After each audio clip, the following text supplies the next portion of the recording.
Itong gartaw, yan, yan naninilaw ng ganyan, yan ho ang pwedeng-pwede na.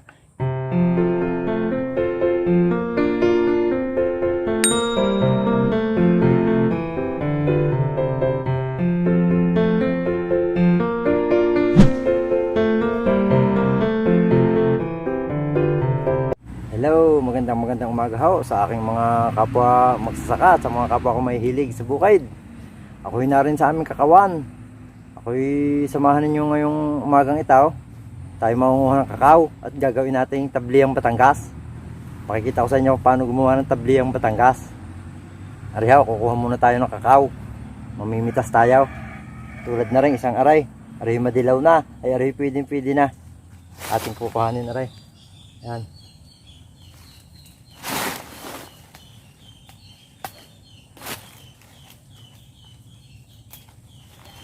Yan.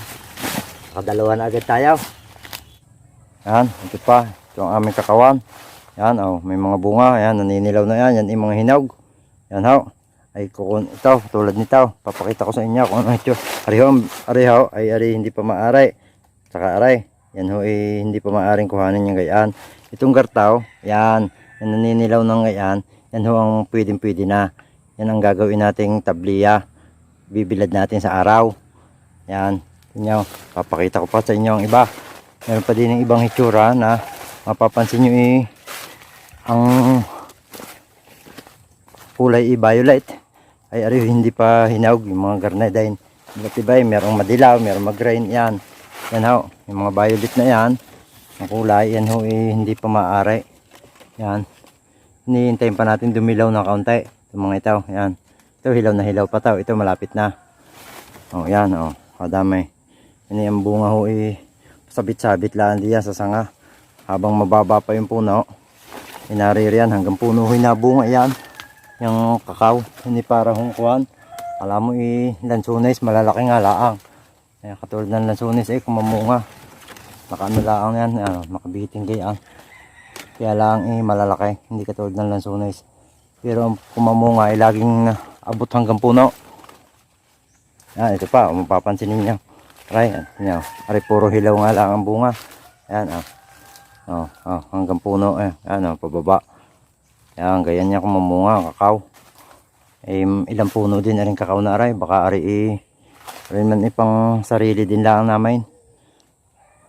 Yan. Aray sa likod ng bahay ng mga inay, aray patanim ng aking kapatid. Yan, hanggang doon. Madilim doon sa loob. Dahil napakalusog. Malalapad kasi ang dahon nitong kakao ay. Yan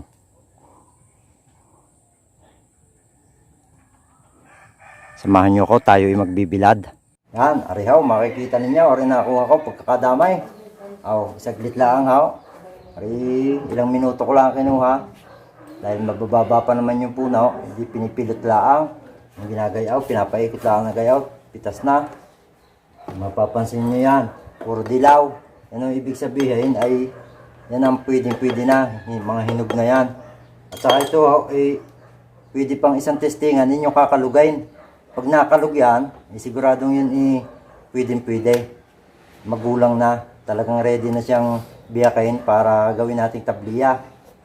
Ang gagawin natin ngayon ay bibiyakin natin itong lahat. Ito pwede rin supsupain. Ito ang buto lasang santaul. Para kinangain ng santaul. Yan. Pwede yung supsupin yung buto. At yun naman inaalsan pa ng balat pagka binilad. At saka isinangag, aalsan din naman ng balat yung kahit supsupin ninyo, ayos lang. Pero pagkagarning maramihan, ang gagawin natin, ilalagay natin din sa timbang haray. At lalamasin natin sa tubig para maalis yung pinakabalot niya. Aray, tayo magbibiyak na. Pagkarnila ang pagbiyak, medyo matigas ang balat, makapal. Hindi, yung pupersahin ng kaunti yung pagbiyak. Kailangan yan, gayaan. Para, yan ang butaw.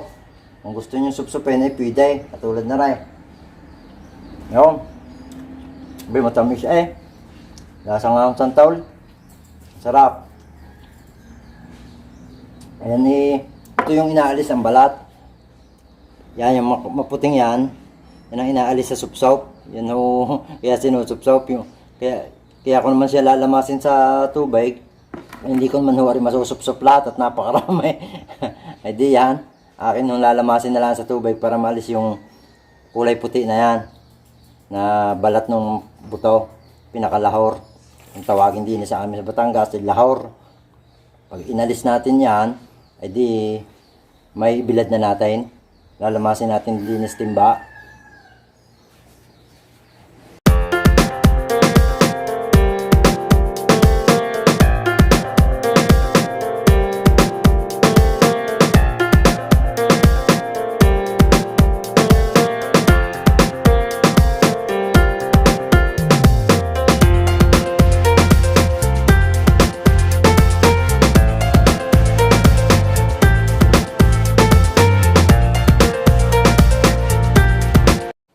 Arihaw, ari yung paglamas ho na rin, garnay.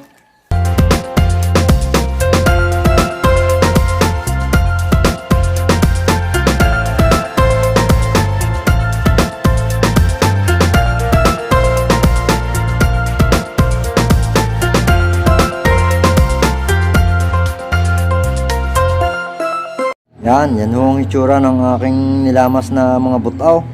Parang sinupsup na ang itsura ngayon. Kaya sabi ko, pwede rin naman ang sinupsaw. Yan, medyo ma-brown na siya ngayon. Lumabas na yung kanyang kulay. Dahil nawala na yung nasabi kong balot na puti. Hindi pa siya said na said, pero 3 beses ko na siya hunugasan.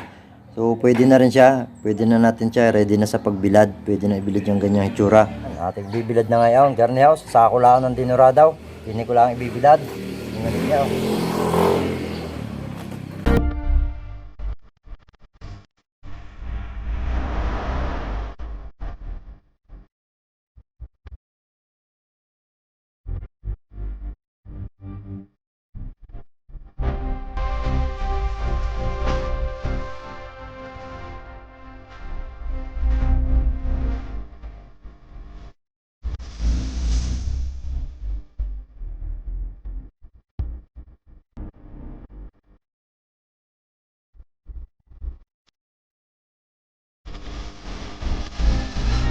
Matindi ang sikat ng araw.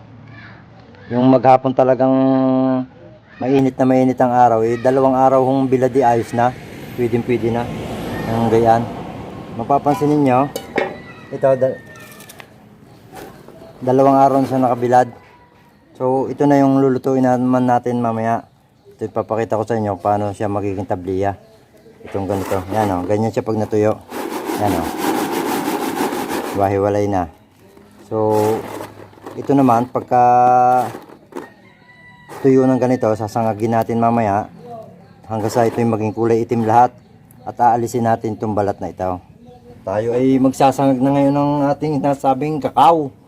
Ating sasangag din sinangag ang tawag ho din sa amin sa Batangas dahil wala ng tubig hindi sinangag.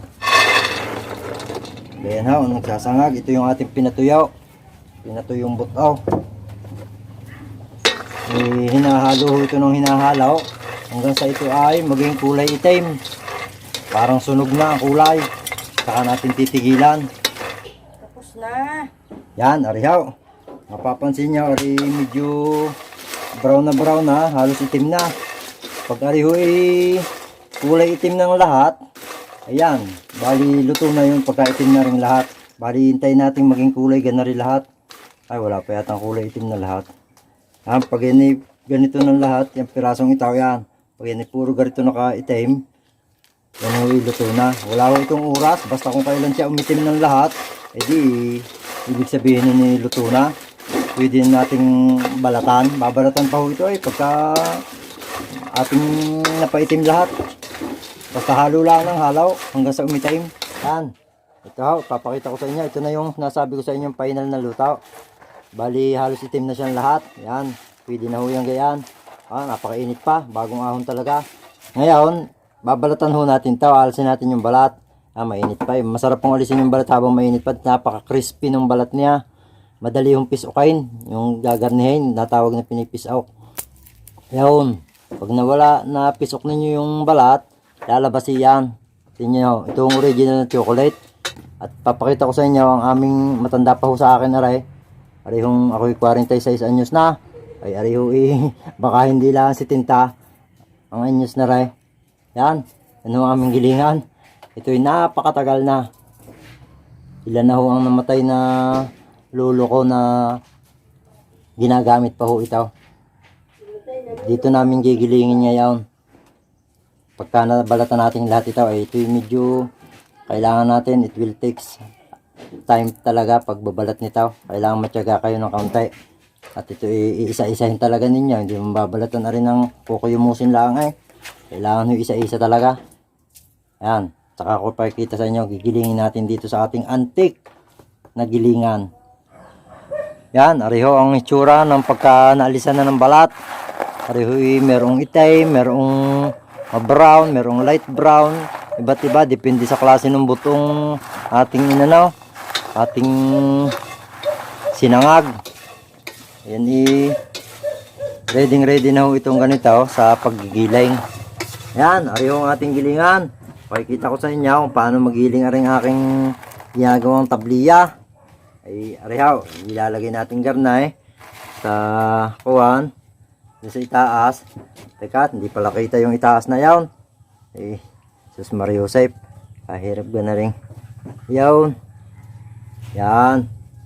Hindi kita, nilagay ko yung ano, yung kakao na butaw. Arihaw, paikuting garnay, ari medyo maganait. Arihaw, talaga kailangan ng kaunting pwersa. Yan. O, kita nyo ho. Yan, lumalabas ho yan na parang paste. Yan ho yung gagawin nating tabliya. Yan ho yung tabliya pagka na ano natin na gawa sa molde. Tinong mumuldihin. Yung kasing laki ng pisaw. Mga gayaw, yung katulad tinitinda sa palengke. Yung nga tinitinda sa palengke pagkakamali, gabay 5 lang. Ito'y mura-mura ho din eh. Pagtitinda ng aking kapatid ay mura ho. Kayo pagka ako'y umorder, pagka malapit lang din sa amay, mas mura ho kayo sa palengke. Ari talagang original na tsokolate. Yan, kita ninyo, chocolate na ho ang kulay ha. Yan ho, wala pang asukal. Ay, lalo na pag may asukal na. Kaya naman kasarap po na rin. Yan, ganyan ho yan. Pag napansin ninyong medyo magaan na yung paggiling, ibig sabihin ho, ikakaunti na laman. Hindi dadagdagan na ulit natin. Yan. Yan, pag nadagdagan gayaon, ay di yan. Yan. Gigiling na ulit. Yan. Diyan lang ho ng gayaan. Isipin naman ninyo kung gaano kaedad na rin aking gilingang aray. Pagkagaling pa rin gamitin, hindi ko alam kung may mabibilang pa ng garning ngayon. Siguro naman kung meron baka hindi garning katibay. Yan, hindi yan na ho. Yan na ho, ang nasabi nating tabliya. Pinorma na lang natin ng garning bilog-bilog. Ariho ibibinta ng aking kapatid. Talagang ariho purong tsokolate. Ariho walang kahalo-halo, kundi talagang yung giniling ko lang kanina na pinakita ko sa inyo. Puro buto talaga ng kakao. Purong tabliya. Yan ang magiging natin, tabliya. Yan ang benefits ng ating tabliya ay libre na ang ating tsokolate. Hindi na tayo bibili ng dinilaan sa aming kakawan. Yan, maraming po salamat. Hanggang sa susunod po. Sana nakita ninyo ang aking sunod-sunod na paggawa ng tabliya. Sana inyong nakita lahat. Maraming salamat. Hanggang sa susunod. Bye-bye!